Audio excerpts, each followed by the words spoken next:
Okay, so we're live. Welcome back to the Magicminds podcast. I'm Matt Burke, and you're watching and listening to the Liberty's #1 podcast. We are the best podcast in Dublin, eh? You up the Liberties, you up the flats. I've got a cracking interview for you today. It's with a man called Stephen Lynch. Steve-O's from the flats like myself, and he's also working in LinkedIn.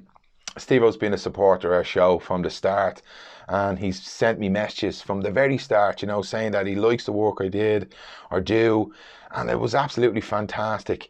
He's also been supporting us in other ways in the podcast, which is absolutely brilliant. So I was delighted to have him on because he reached out to us. He said, Matt, I have an initiative there. It's called Inspire Dublin. It's about mentorship for 18 to 25-year-olds, and we just can't get kids from around the Liberties involved. He says, can you give us a shout out? I was like, absolutely, Steve, come on in. And he came on and talked about the mentorship, but Steve-O has a story as well. Steve-O, obviously from the flats like myself, education wasn't his main thing as a young man, but he's gone on to achieve a degree and work his way up the ladder in LinkedIn. So he himself is an inspiration. So he's involved in this program. He's a mentor on it as well. And this is a fantastic opportunity for 18 to 25-year-olds, to find that passion, to find that purpose, and to be given guidance by these professionals that are like-minded from around the area. They have mentors from this area that have achieved at a high level. So I think it's an absolute no-brainer. And with Steve's attitude, Steve's connections, I think it's brilliant. So look, have a listen, have a watch of the interview. Let us know what you think. Not only do we talk about Steve's background, we talk about mine, we talk about education, talk about insecurities growing up in the inner city. So I really enjoyed the interview from a personal point of view. It was lovely. It was lovely to share his story. It was lovely to get him into the studio, actually.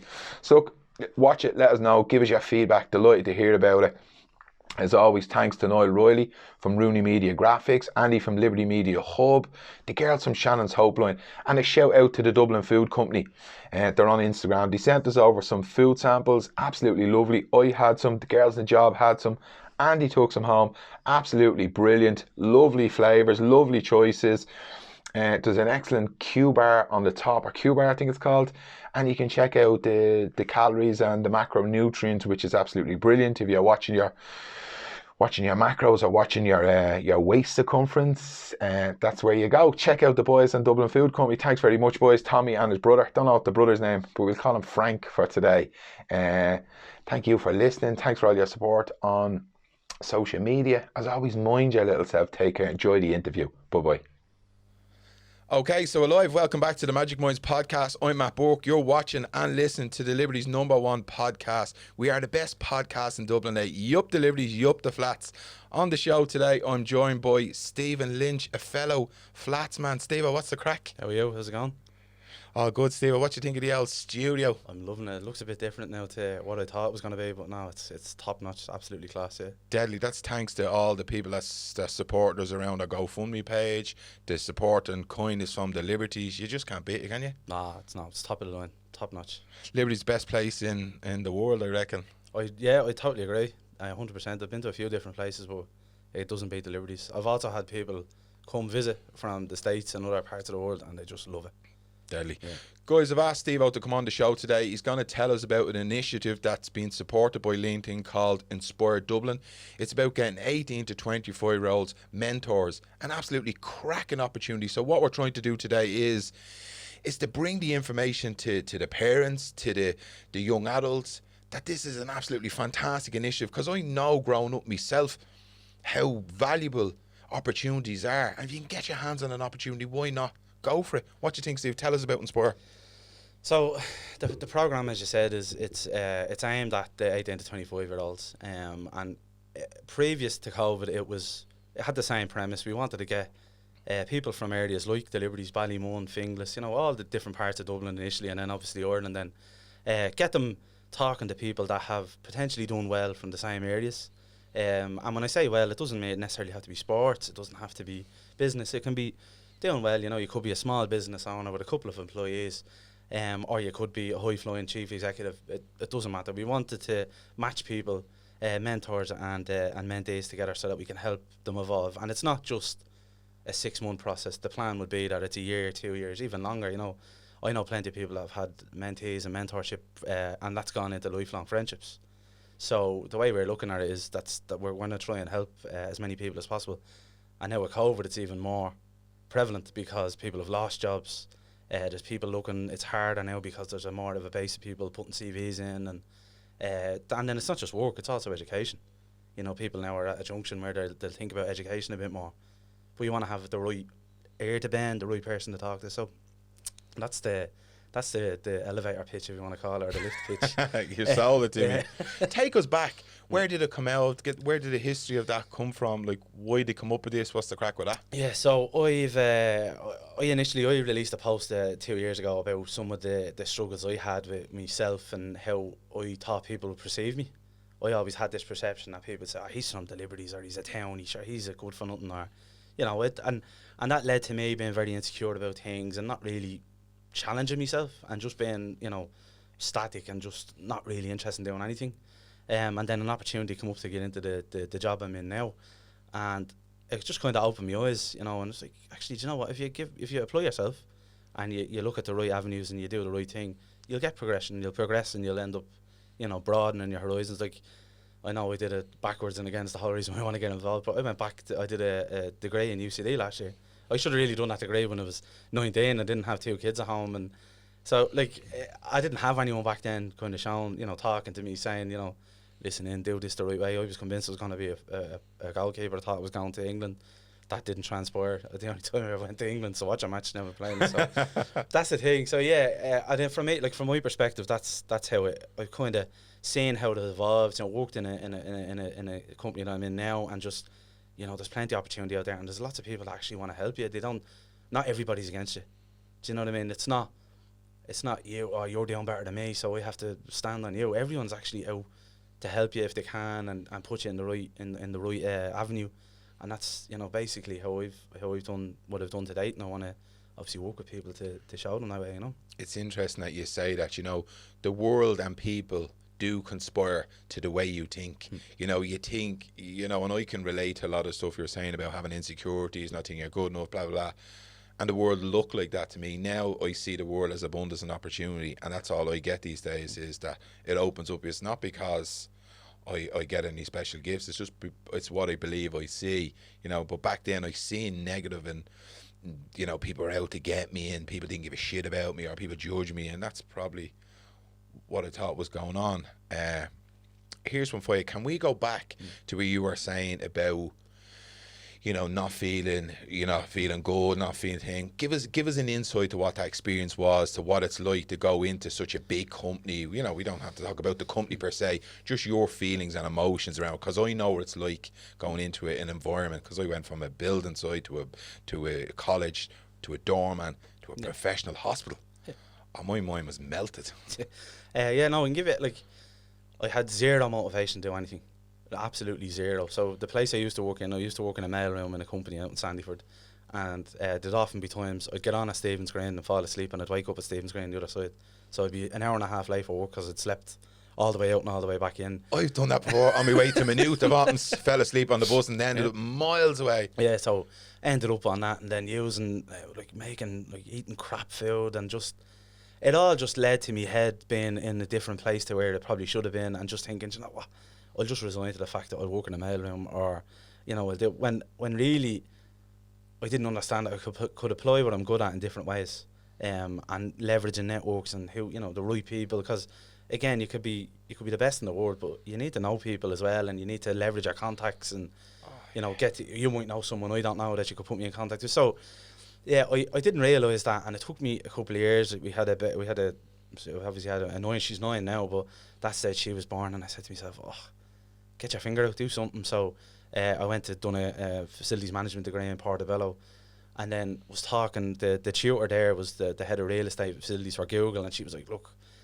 you need to get yourself a professional brand. You need a brand, no matter what you want to do. If you want to sell the paper on Thomas Street or Mead Street, or you want to be the chief executive, you need a brand, because if you don't have a brand, people won't relate to you, and you won't be able to progress.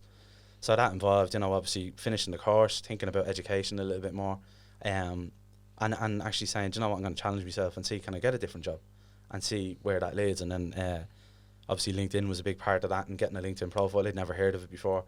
get the LinkedIn profile, and then get the education in order, and then all the opportunities start to come up then, and you start to realise, Jesus, there's more to life than, you know, thinking the whole world has this misconception or preconception of you, when it's not necessarily the case. Yeah.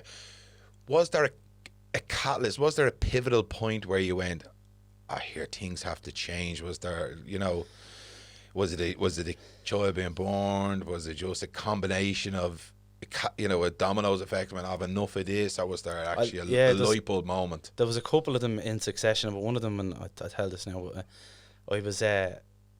I had decided when the baby was born that I was going to lose weight. I was 27 stone. I was just, and it had all led to that. So there was a boxing club up in Sandyford near where I was working called Angels Boxing Club. Signed up for the first night, went up the gloves, gave a hell for leather, walked out to get the Lewis home, and I couldn't get off the seat to get onto the Lewis. But I'm not messing, I couldn't. My body was aching. I was almost crying. I'm onto the missus going, you have to come out and collect me. I can't move. I'm done. And the whole thing, and it wasn't that, I could have been very easy to say, right, it was just, I was overweight because I wasn't happy. I hadn't got any motivation. I just ate and drank like just, you know, and because it just, nothing appealed. Like, there was nothing outside that. That combined with having a baby and all, it's, you know, you just said, look, enough is enough. I need to get my head in order, you know. That's fantastic. And then what did the journey then look like? Where did you go from there? So I went into the job I'm in now, and I just, you know, I watched what people were doing, and, you know, looking at education's massive, and it can be education in taking a course for 2 hours to on that 2-year, 3-year course. So like understanding that education is key, application, you know, being professional, but also not forgetting your background and being proud of that. It took me a while to have that filter through, because I said it in a post I done there. Our head of security at the time came to visit Dublin, and he says to me, where are you from originally? I said, the Liberties, never heard of it. And I brought him up, and he had a point in the clock, and he met me and Nanny and Granda, and we went up to Guinness's, and we had to walk around. And this chap, like, I mean, he's been all over the world. He was fluent Mandarin. He's like, you know, he had a military background, and he was just blown away. Every time I talk to him, he's always asking about how the granny and granddad is, and had I been out for a point in the clock. So, you know, it took me a while to just, you know, have that in the head, to be professional, but also not forget, so that you're not too serious, but you have an element of both. I love that point, because when I went to the hospital as well, you know, I just went straight from, as say, doorman, college, straight into a professional environment. I didn't know how to do that. You know what I mean? And then I had my accent, and I had my own preconceived ideas of what these people thought of me. Had you got those same fears as well? 100%. You know, like, I thought they were judging me, but really I was judging them. Yeah. You know, they're stuck up. They talk about my clothes. I got pulled up on the clothes I wear. You know, you can't wear this, you know. Yeah. I've often said things at meetings and told that wasn't appropriate. It's not professional. I was like, I don't fucking know what professional is. Like, you know what I mean? Yeah. I'm here because of me. And it took me a long time to be comfortable being me. In the job. Did you experience that as well? Oh, 100%. And still, up until about a year or two ago, I was still it's always been mindful of it. So you know, there might be a situation where you're automatically going to go, oh Jesus, and then you're going, oh shit, hold on, I have to level out now and think of the audience here. And then there's other occasions where it's perfectly fine, you know. And I was just getting that balance and understanding. Yeah, like, you could be in a room talking to the top brass, or, you know, the middle of the row brass, whatever that might be, and it's just knowing your audience and knowing. But it took me a while I was either fully, oh Jesus, how are you, or I was putting on an accent, and then I sound even worse. Then, you know, trying to put on a worse, yeah, trying to put on a different accent, and then you just give up and be more like yourself. But just, it's mindfulness at the end of the day. Yeah. So here's me thinking, what could we share with people that are going to be like us from a similar position? And I have to say, all the people that I had preconceived ideas about, that thought maybe judge me, they were my biggest fans, because I remember one of them saying to me, just be you, just you. People want to know you. They don't want to know this qualification, that qualification. And it took me a long time to get comfortable with that. So how could we help people that are going to be in similar positions? What's the learning for them? I'd say it'd be mindfulness on the opposite end. So I'll give you a great example. I remember going out, getting invited out for the meal in a very posh restaurant. I'd never been in a posh restaurant in my life, and it was one of those where I had 10 forks on one side and 10 knives on the other, and 5 spoons in front, and I'm there trying to get a signal on my phone to Google to see what I do. And I just got a nudge off one of the girls sitting beside me. Said, sorry, I don't know either, it's fine, we'll just wing it. And now when I was coming in there, I was like, these all eat here frequently, and this is gonna be and I was sweating and thinking, actually, do you know what? We're all in the same boat, regardless of where we were brought up or whatever background. We're all in the same boat. We'll all have levels of experience and levels of living our lives that, it's much of a muchness, really. You just need to get rid of those preconceptions and actually just roll with it. Just be. Yeah. I remember being on a leadership course, a couple of years ago now, and I was sitting there, and all these like CEOs, game changers, policy makers, and they were all spouting off their CV with me and blah blah. And I'm sitting there going, straight away my insecurities were flying. I'm from the flats. I'm nervous. I'm anxious. These are all confident as fuck. I'm not meant to be here. And I ended up writing a poem 41 going on 8, because every minute I felt like a little kid. I was nervous. I was sitting down to me. And the time I spent on that course was a game changer and an eye opener, because they were all going through different insecurities, different issues, and it was only when we were having a conversation. Remember, like, I was eating chicken out of a box, as I knew it was just pissy soup and sandwiches, and I wanted meat. I wanted them to start telling me, vegans can be champions and all. I was like, okay, just eat me chicken. She goes, no, there's world champions that are vegans. And I'm like, yes, sound. What are you telling me that for? I just want to eat me fucking chicken. And it was only later I says to her, I says, why were you telling me that? She goes, I was thinking you may be judging me because I was a vegan. I said, I literally don't give a fuck. Yeah. Honestly, I have no disrespect. I just want to eat me chicken. I don't care if you eat fucking cardboard. Honestly, if that makes you happy, honestly, I don't judge anyone. Yeah.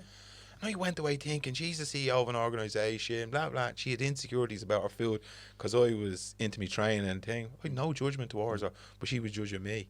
Yeah. It's crazy, isn't it? When you realise we're all kind of human. Yeah, 100%. You could be living in a 3 million mansion in Dalkey or wherever, or you could be living in the flats. Everyone has the same issues. They've bills to pay, they've cars, loans, or whatever. Like, as you said, everyone's in the same boat. Yeah. I can totally relate to that.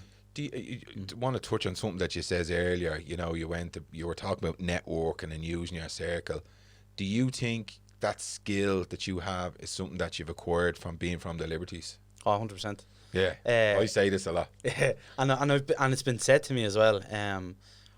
I've been able to, so like, as an example, the whole reason why I got involved in Inspire was through being given the opportunity to meet the Lord Mayor, which was about a year ago. So Paul McAuliffe, he's now a TD, and we got introduced to each other, and it was going very well. And then something came up that the CEO of Qantas, Alan Joyce, he had seen something that somebody shared on LinkedIn that I shared, and we started talking, and then next of all he introduced me. Paul introduced another TD, and then through chatting to him, I was telling him about a project we were doing in the cabbage patch about a football pitch, and he's like, right, I'm onto that, and if I can't give me time, I know someone else who will.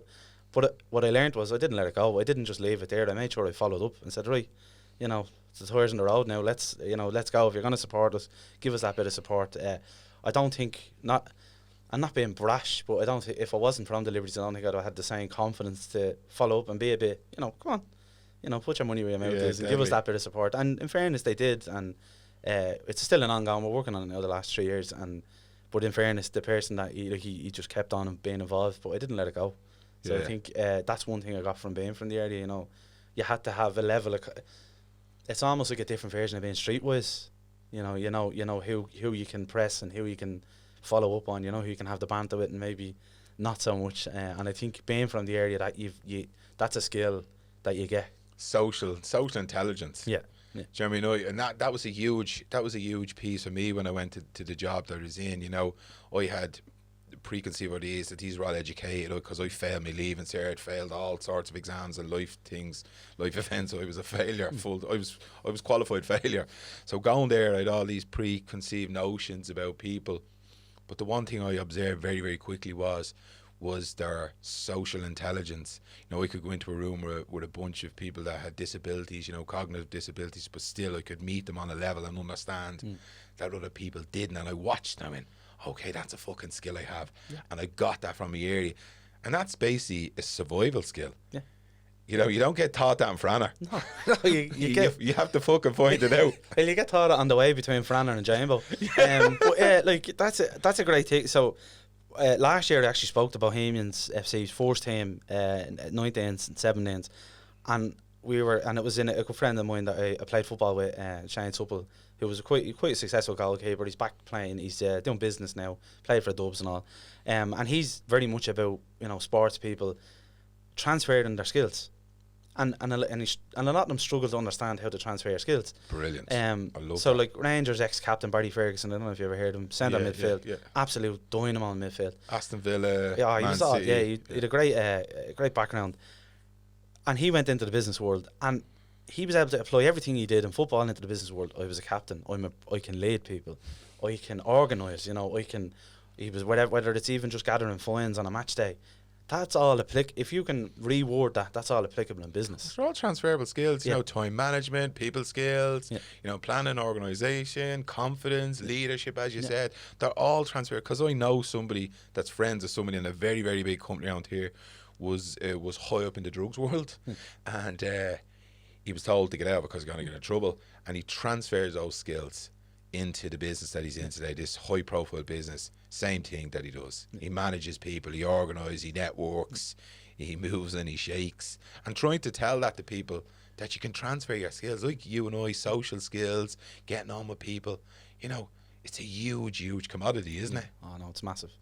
And I think there's so many times where you don't even realise that you have a skill like that until either it's too late or the opportunity has come and gone, and you're like, I could have added a bit of value there. And I think that's what's lacking in a lot of the people that we know from the area. Like, they're all super intelligent people, as you said, have loads. They just don't realise the skills and potential they have, and if they do, they don't realise that there's a broader niche to it. It isn't just that specific thing, as you said. Like, that chap was able to transfer the skills into a successful business. So I think it's about realising you have them. Yeah, and do you know what? Another thing as well is confidence. When we're around here and people around here with great confidence, take us out of confidence. Sometimes it can be lost. For me, I'm only speaking for me, but like I remember people meet me and I meet my friends out on my job and they go, Jesus, your mates can talk, can't they? I thought you were bad, but they can talk. So we've got amazing socials. We're brilliant at a community, bringing people together like we talk about, but it's the confidence piece. It's me and Andy were only talking about this the other day, We've got the skills, we've got the network, and it's that believing in ourselves, because we've grew up in hardship. We grew up in the 80s. We weren't told we were good or anything. But it's only now in the latter years that I've done the work, and we're doing the work like you and I, that I'm really believing in myself, that I can achieve anything. I have super confidence here and outside there. How do we get kids to believe in themselves, and that's why I think this mentorship is fucking brilliant. Well, that's where they can see if I use even my own story, as I said, like, I left school, I did leave cert deployed. I was leaving cert not applied because I didn't apply myself. I was just fixated. I joined all the sports teams I could, even hurling, which I was crap at. And I'd done anything. Like, you'll ask any of the lads, I'd do anything, sports, just because it was the only outlet. I had no idea. Anyway, I go to the States, I pissed about for a year playing football, and I came back and I ended up labouring. Is that where you got the American accent? Yeah. I thought you just watched Nickelodeon. From Memphis, a bit of Memphis. But we went. I came back. I laboured on a site, and actually through my wife's dad, he got me into the sites, and we're forever grateful because that actually showed me what hard work is all about. But had I had someone say to me, "Do you know what? Have a plan B, and while you're at it, have a plan C, and while you're at it, why don't you think about what you're good at, what your strengths are?" There's Gary Vaynerchuk, like, always says. I don't know if you ever listen to him. Love Gary V. He's like, hone in on what you're good at, make sure you tweak it, and then what you're not good at, just identify one or two things and just, hammer away, chisel away. Don't go, hammer and tongs. Chisel away, learn a new skill, do something, because eventually it'll all level out, and you'll need to just maintain. Just don't automatically think you're bad at something, so forget about it, because there's always a way of getting yourself more successful at it, And another great point that Gary V makes as well is that we spend a lot of time working on the things that we're not that great at. I'm not great at that, so I'm going to put a lot of energy into that, and then you forget about the 80% of the good things that we do, and we're spending 80% on the 20%. Yeah. Fuck that. Yeah. Go for it. Hone in on the things that you're great at, and then be mindful of the things that you need to work on. And I think the thing as well, like, had I had even, I'm not even saying a mentor, a mentor at 18, 19, they might have said those, and then you might have turned to say, actually, maybe I'll slow down, maybe I'll look at different courses, maybe, maybe going to Clash every year playing football isn't the thing to do. Maybe I should look at maybe some administration skills or something just to give me a base. Because you're at 18, 19, you're leaving school. Yeah, you don't have a base, you know, because the curriculum is so basic that, you know, you don't learn any life skills. You don't learn how to manage your money correctly. If you're doing home economics, you're making spaghetti bolognese every Tuesday. Mr. Duffy from around the corner making apple cakes. Yeah, like Anto Duffy's dad. Was he there when you were there? No. Yeah, Jamie, Mr. Duffy, apple fucking cakes every week. What are we making? Apple cakes. Fucking lovely, but fucking hell. That's the thing, yeah. And like, and no offense to like guidance counsellors or anything like that, but again, like I was always told, well, if you don't go to Trinity or UCD or whatever, well then go and get a trade. And I was like, I don't know what I want. So like, then automatically, it has to be sports. That's the only thing I'm half good at. You know, where if I had someone saying to me, right, well, evaluate things and look at your strengths, look at your weaknesses, and what can we improve on, I think I'd probably be a little bit different. I probably would have went and done college when, you know, I had a bit of energy, because it nearly killed me last year. The time, like, it's just, you know, doing full days and then full days working in college at night, you know. Yeah, like I went back at 32. What were you now, say about 43? Yeah, so I went back at 32. I was heavy into drink, heavy into drugs. So it was something that I needed to do. I wouldn't have been able for years ago. I was still trying to bury me trauma and blah, blah, blah. But what I'm trying to say is that I think although it was difficult and, you know, you have a family and more credit to you, I think you'd be just a bit more ready for it. Yeah. Oh, that's the other side. And you could apply yourself like fuck, because you know what you want and you know the goals that's gonna come from it.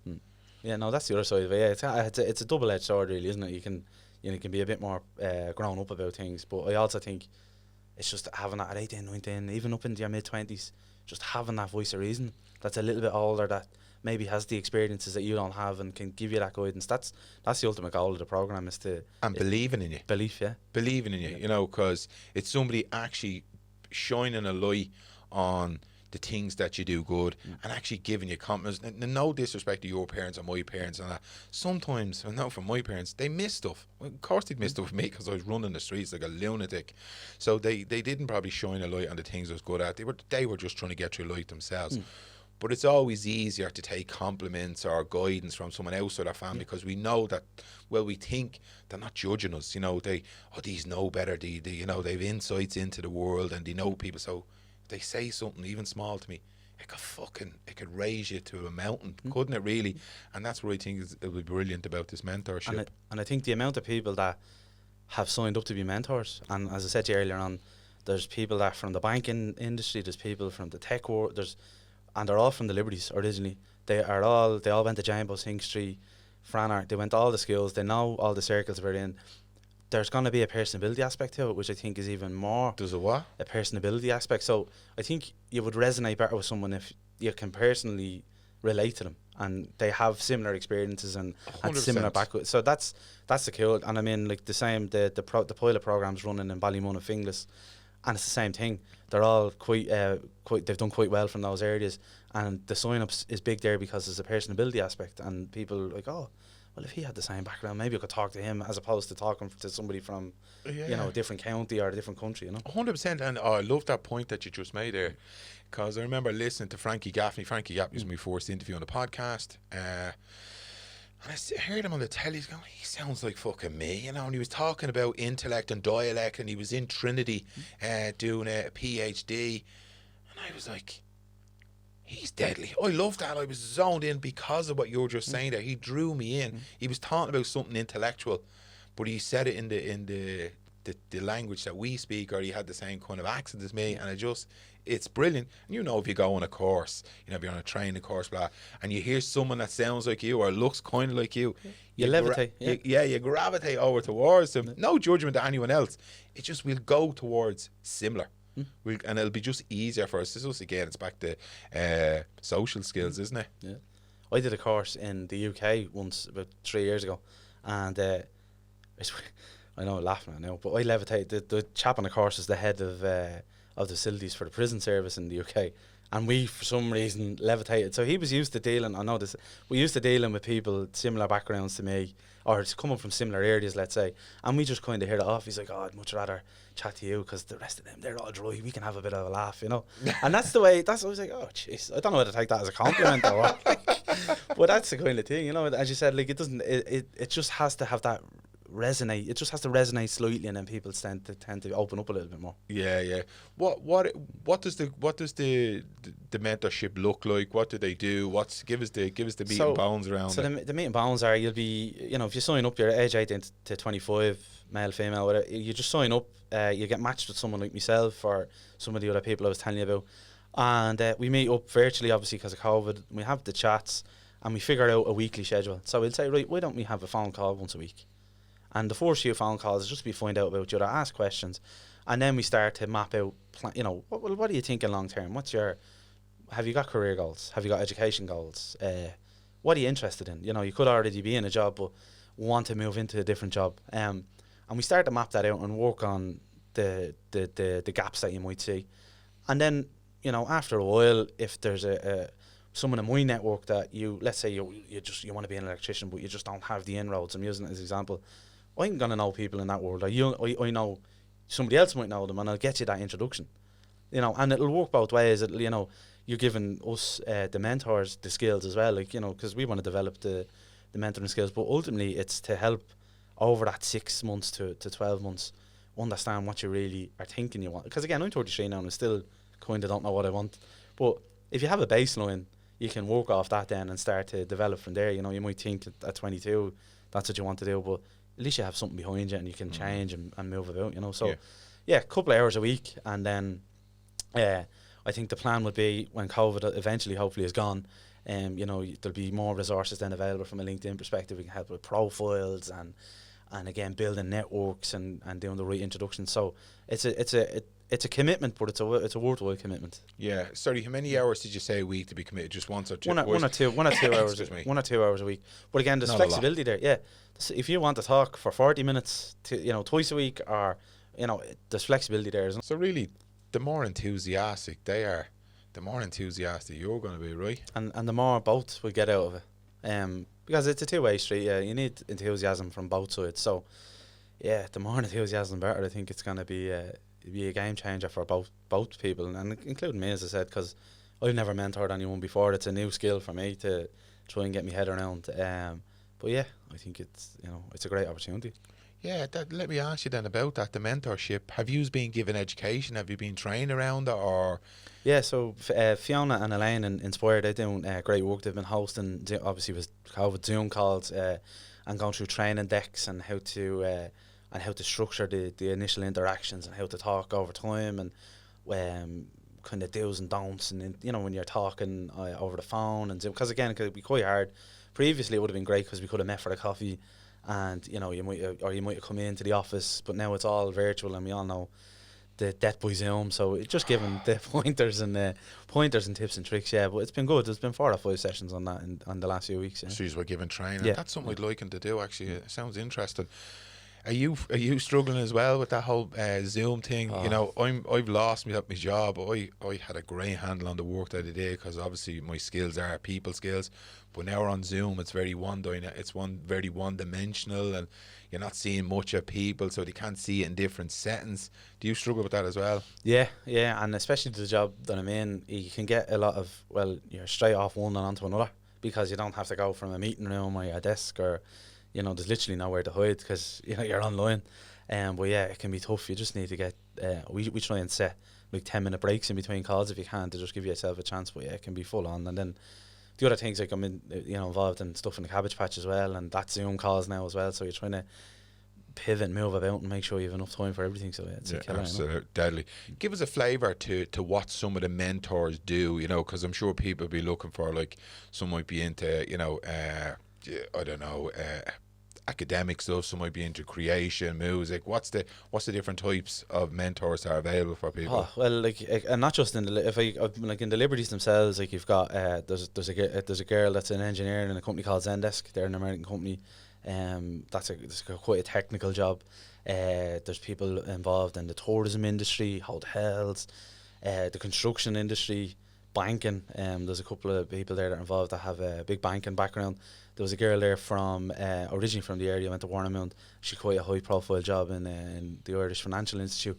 So it's I mean it's from one side of the spectrum to the other and back again. There's and then like I'm looking at, if we talk about Ballymun and Finglas, you've the Bohemians manager, Keith, he's involved. You've TDs. You've all sort, like I mentioned, they're all on board. Really? Yeah. That's unbelievable. Because me and you were talking, say, about the options we had growing up. It was either you go to college, which I wasn't going to college because I done foundation maths and failed, or you get an apprenticeship. Yeah. And that's the options. Or you be sweeping the streets. That's all you'll be good for, and that's what I was told. Yeah. And I was similar enough. I did the LCA, I was telling you, because I just didn't apply myself. And but now there's a lot more out there. There's other, there's PLCs, and there's loads of different courses you can look at, especially in computers. Like, that's what I think was lacking when we were growing up. There was no identification of the big, it was either construction or nothing.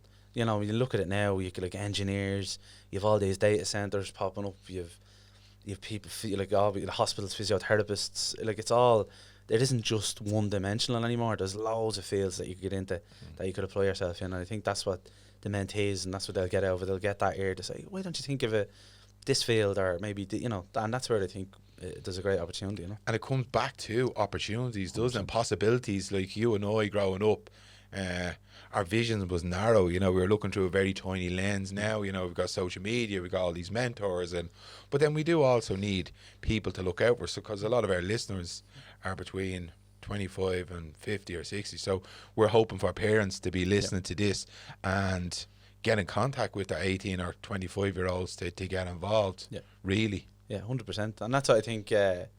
So, like, and again, going from when I started in my current job, I needed a nudge from me now wife and me ma, just like, let's go and do it, take the chance, because I was like, oh no, maybe I won't, and it was just pure fear.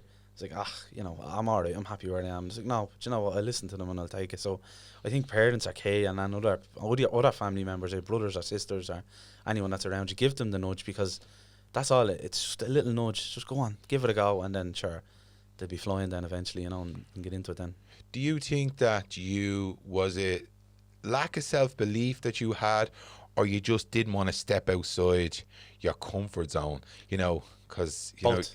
Yeah, I think the lack of self-belief there's no point in stepping outside that circle because you're going to be laughed at, basically. That's how it felt. Or my educational background, I was like, oh well, you're a tick, what would you know? Do you know what I mean? Like, and like, there's plenty of calculators and stuff. Like, when we're talking about maths, I'm terrible at maths, but there's plenty of things, and again, there's plenty of people that I work with that can help and that have helped me get better at it. It's not that you'll always be terrible at maths. You just have to apply yourself a little bit differently and take a different tact on it. Yeah. So I think both, I had the self-esteem was low, which meant I just didn't step outside and do anything, Yeah, I can so much resonate with that, because I was really confident, but it was a facade.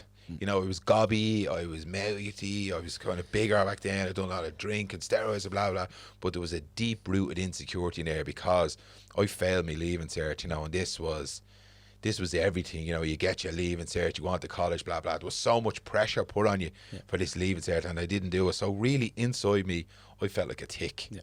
I was a bit of a, like, so I was streetwise, I could sell a bit of this, but in there was an insecurity, because education is so important, and you failed education, you really failed. There was no talk about, well, you might be creative, you might be, innovative or an entrepreneur. None of that shit. If you pass your leaving, you are smart. If you didn't, you're a fucking dope. Yeah, exactly. Yeah. And I don't think it's the same anymore, and that's what kind of freaks me out a little bit, because it's not the same, and all these, but I think the mentality still exists.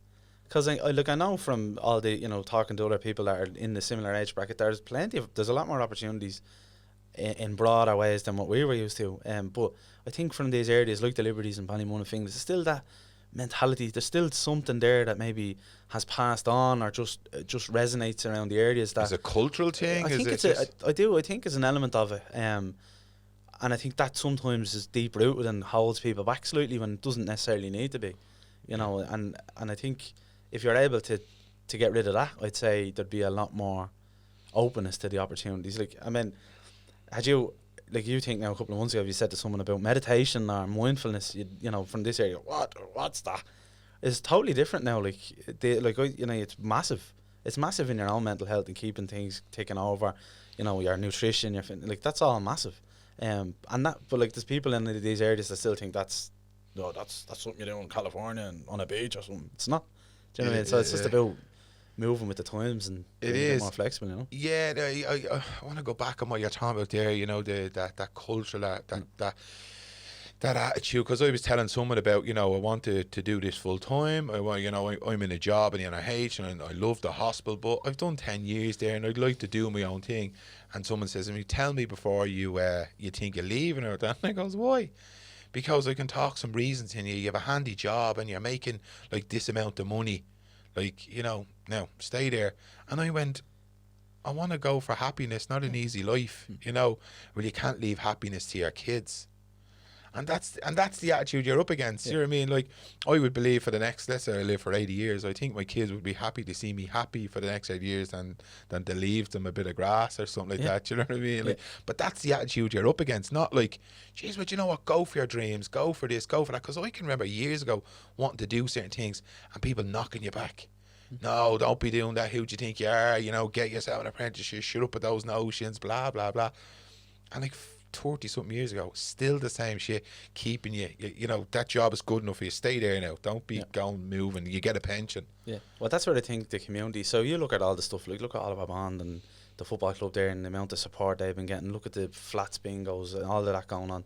That needs to now transfer into supporting the younger people, you know, that mentality, not just stay at doing that's a handy number. You know, it doesn't the handy numbers are not going to challenge you and are not going to make you happy, as you say, ultimately. Like, if it, by all means, if it's your dream, follow it. But like, you know, think outside the box, because there is more to it. And I think if the communities could bring a little bit of that in, and that's like we're talking about the parents, you know, nudging people. You're nudging them for the right reason. You're not nudging them for the sake of it. You know, at the end of the day, it's happiness that's going to prevail. Yeah, it is an interesting point, because years ago, do one thing and do that and stick to it, you know. And if you've done lots of different things, like different sports, different, you always think, oh, you don't even know what you want to be doing. Do you know what I mean? We talked about this earlier. Try a bit of this, try a bit of that. And I'd be saying it to my nephew, my brother's young play. Like, he was into football, now he's into kickboxing. And I'm saying, let him go, be a hummingbird, bounce around everything and try all sorts of life. Do you know what I mean? And I think that brings, like, it'll bring you to your purpose, or bring you to your passion, or bring you to the thing that you'll do for the rest of your life, rather than trying to shoehorn them into one area. And I think that's an insecurity from parents, that they don't want to have the kid, or they don't want the kid to have the life that they had, and they're only trying to do their best, and they're just trying to find a certainty for them, instead of just taking their hands off the wheel and letting them trust. What way do you parent, if you don't mind me asking? What way do you see it? Now, I'm very much, I'll say it to Eve as a 9-year-old, like, if you're passionate, you know, the usual, I want to be a doctor, I want to be a vet, I want to be whatever. Okay, yeah, well, keep going the way you're going, listen and skill, and do whatever you want to do. I'm not going to push you to do something you don't want to do. If you want to go off to the Andes and live in the mountains for the rest of your life, do it. If it makes you happy, do it. And I think she has a little bit in her now where she's like, okay, and I'm hoping then, like, about myself, like, my wife works in the HSA, and she can say, like, it's been hard enough on her. She's been redeployed to do tests and all, and she says the hard graft there. I'm at home now. Like, the roles have changed. I'm working from home now. I'm stressed out trying to get lunches organised and all that kind of stuff, and doing the school run. So, but I'm like, I didn't say that because 9911 over here. But me, like, if you think back when I was growing up, my dad he worked in security. He was on night shifts. I never seen him. Do you know what I mean? So they're getting a different exposure now. They're seeing me more. Like, previously I used to travel a bit, but it still make it me mission to spend more time with them. Because I think the more time you spend with them, the more you can be that voice that they can talk to, and not be, oh, that's me dad, don't talk to me dad. And it's the same. I have a 4-year-old and she's bonkers. She wants to do the jiu-jitsu on me today. I'm like, yeah, let's do it. Yeah. You want to go kickboxing 4 or 5 years of age? Let's do it. Yeah. See what happens, you know. I'm not going to, like, she did a bit of dancing. I'm not going to say, right, you're a girl, you have to stick to the dancing. Yeah. Do whatever makes them happy, you know. Absolutely. Because I was the same with my young one years ago. I brought her to everything. I was getting her into all sorts. She's, you fucking dragging me around everywhere. I had her up in Tallinn and running clubs, little thing running around. She still holds against me. She's coming on the podcast on Wednesday. But I think that's really important. You know what I mean? To let them to live their own life. I have to catch myself sometimes, because I remember giving my young one a talk one time, you know, and like, do this and do that, and then I realised am I just trying to steer her life? And I said, you know what, I'm just going to pull back and I'm going to just trust her. Yep. I'm going to leave her. Because I had all these voices in my head and I had all these voices from people in my job going, what are you going to do? Is she finished school now? What college is she going to? Now I don't give a fuck. I just say, no, she's just living her best life.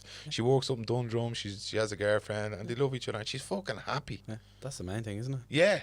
That's what I think. That's ultimately what you want to try and get into the program as well, and inspired is happiness is ultimately the key as well. You need to be happy in what you're doing and how you're applying things, because if you're not, like the way I was previous, you just end up in a rut. You end up being sad, and you know, it's just not right, you know. Yeah, and I think what you're saying there as well about happiness, I want there to be freedom. I want to be freedom in my young one. I want freedom in my younger young one. Not to be constrained by social norms or social constructs or what they should and shouldn't be doing. Let them choose whatever they fucking want. I know that's probably hippy dippy and airy fairy, but you know what? I think it's the way forward. You know, find, like, I lived with a man, my dad, Matt Burke, the first man I knew to ever say he loves the job that he does. And I was like, how does he fucking do that? And he used to bring me to work and be painting walls and I go, oh, fuck's sake, I should have done me leaving there. Get me the fuck out. Still to this day, cancer, fucking chemo, 10 years, still loves going to work. There you go. And it's only now that I'm starting to love what I do, and that's the Magicminds podcast. There's a lot to be said for, isn't there? Yeah, 100%. And it's even funny when you say that, like with Paul McAuliffe, he was the story when I met him. He's like, I was walking around Finglas in my suit and he had the chain on, and some young fella comes up in the bike, "Are you a businessman, mister?" So like, he was like, what? It's just everything is just, it's not that it's not right, but he's like, for that child then to look at him and think he's the businessman, and what does he think is good? Like, what does he think is top bar? Like, and as you said, like, yeah, like people like that should be involved in the mentoring, because it's a different way of looking at things. It's like, yeah, I'm happy in my job. I have this routine, and this is what you can benefit from. Do you know what I mean? Or you can be this multi-millionaire, and that's it doesn't necessarily have to be one vision of what's been what we perceive as good or just done well. Doing well isn't just money. You can be doing well, like if you see someone that's like happiness and all that. Money's a bonus, of course, but like, it's the ultimate. Like, you're just happy in what you're doing because you're going to be doing it for a while. Yeah, 100%. And my dad reminds me of that story. You know, your man catching fish in a boat, and then someone says, "You should get yourself 2 boats. Why? To get more fish, more money, blah blah blah. Then you can buy another one. Then you can buy another one. Then you buy another one." And he goes, "What will I do when I do all that?" He goes, "Then you can just sit at home with these boats.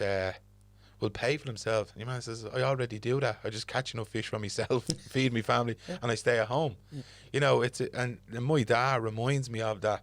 Like, he could have went off and had business, could have went to Australia, but he just chose working for himself, feeding me man, us and all that, and that was just enough for him. And I think sound, because he's happy as fuck, and I think it reaped back to us then. Do you know what I mean? It's about just it goes back to, as you said, happiness, isn't it? Yeah, 100%.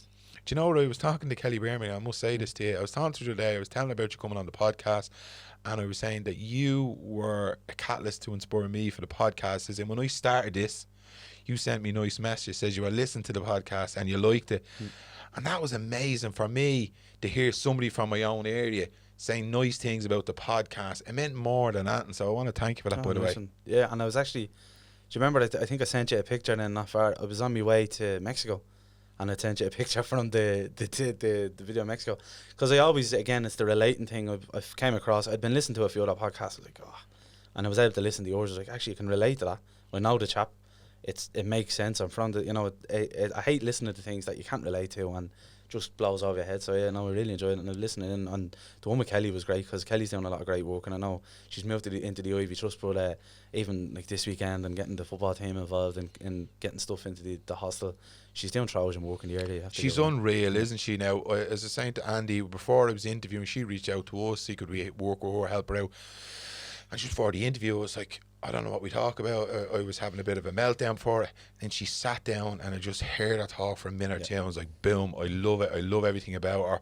I could just feel genuine care and love for community and people. And you need more of that, don't you, in the area? 100%. And again, we'd love to get her. Like, she'd be more than capable to mentor someone, because there's going to be people in this area that want to do community work or want to, you know, go down that route, but maybe don't know or have the contacts. She has the contacts, you know what I mean? And this is the thing, like, we should be able to leverage this and get more people like who are working here, because unfortunately there isn't that many at the moment. If you look at it, you've a couple of people in Oliver Bond doing things, you've a couple of people in chemistry, a couple of people up this way. Like a couple of years ago, you had John Gallagher going around, you had loads of people doing little bits and bobs, summer projects and all. Like they've all kind of died away over the last few years, but the likes of Kelly, those type of people are trying to keep it going. So I definitely think absolutely, you know, see her has been a positive, you know. Another good thing I want to say is the Oivi Celtic. The boys from Oivi Celtic have been sound as well. They've been supporting me in the podcast as well, send over nice messages. The same with the lads from Oliver Bond. Like, I actually was a little bit taken back by the support from people in my area. I sing the praise from the Liberties. I love it all my heart. But just, you know, when people send you messages, you know what I mean, like, it means a lot to you, especially when it comes from your own area. And we're good at that, like supporting each other, which is deadly. Yeah, 100%. And that's again, like, you think from a mentor-mentee perspective, this is the best people to do it. They're going to have the mentee's interests at heart. And, you know, the same for me. I've, at the building this network, if I can help the mentee in any shape or form, I will. And that, like, that goes from, you know, hounding, like, if we get onto the Chapman Qantas, if the mentee wants to be a pilot, here, I have a pilot for you, give him a go. You know, like, literally, that's what they'll do, like that, and that's what the mentors are, you know, that's what they'll do. They'll try and connect people, they'll try and help with skills and anything you can do, and, you know, there's lots, and then it will cross into other areas. So if I think, you know, somebody in the Ballymun section can help, we'll do that, and vice versa. That's savage. I do always say that to people in the job. I'm from the Liberties, I can get you anything. Anything. And that's what we do. We're great at networking, great at pulling strings, great at being a chancer and getting and making things happen. Yeah. Well, it just goes, I had that same chap, and we were walking down Thomas Street. So Carol came up to us and asked, anyone interested in a ham hock? And I said, it's here. I told you want around there. He was delighted. He thought it was hilarious. But yeah, no, definitely you can if you can't get it, you know someone who can help. Yeah, absolutely. And I'm not blowing smoke of your whole lot of programs. It sounds deadly. Yeah, like, and the fact that your attitude, your insight to it, and the journey you've been on, like, you know, that is inspiration. That is stories that have the power to inspire, which is absolutely savage. So how do people get involved? What did they do? Where did they go? Who did they shout out to? You shared it there a while ago with the Inspire Dublin video. You'll see Fiona does an intro. There's some of the mentors around that. Just reach out either directly to myself, or you can get the email address in there, and you'll Elaine will kind of coordinate and give you the right information. Elaine is the course coordinator, lovely lady. So she'll get you. I know there's been a few people already reached out based off what you shared. So just reach out and we'll get you in the right connections. Yeah, absolutely. Look, if you're parents and you have 18 to 25-year-olds around, or family members, or cousins, or nephews, or whatever, get them on this. It's an absolutely savage opportunity. I just can't sell this enough because of Steve-O's attitude. Obviously the people's involved, they're obviously from the Liberties. They'll understand you, they'll understand your background, they'll understand the culture that you've come from, and it's everything about the Magicminds podcast. Stories have the power to inspire, and we hope we can inspire you if you're an 18, 20-year-old or your family member. Steve, I can't let you leave without the final question. What's the one thing you would like people to take away after leave? What's the one thing you would like people to take away after listening to this interview? Take that step. I think be comfortable in being uncomfortable, because it is going to be quite uncomfortable. If you've never done anything like it before, just give it a go. You're not going to be locked up for the rest of your life. If it doesn't work out, it doesn't work out. But I just encourage anyone that's even slightly interested in it, just give it a go, because it's going to benefit you, us, and ultimately the area. So I just say, don't be afraid to take that step. Great show. Do you believe, Steve-O, that once you take that first step, the second one comes a little easier, and then you start gaining momentum? You'll end up like Usain Bolt. You'll be sprinting around the place. Yeah, that's the thing. Couple of steps and then boom, you're gone, because you'll see the benefit of it. You'll understand. You'll be more comfortable, and you'll just go from there. You go strength to strength. Deadly. Steve, I'm absolutely honoured to have you on the show. I know we tried to have you on before, it never happened. We're absolutely delighted. I'm delighted to hear your story. It's proud to know you. Proud to know that you're from the flats. You're doing so well and an amazing job. You are an inspiration. You are an inspiration to these young ones that are going to get involved. Fair play to you, and thanks for coming on the show. Thanks, Paul. Absolute legend.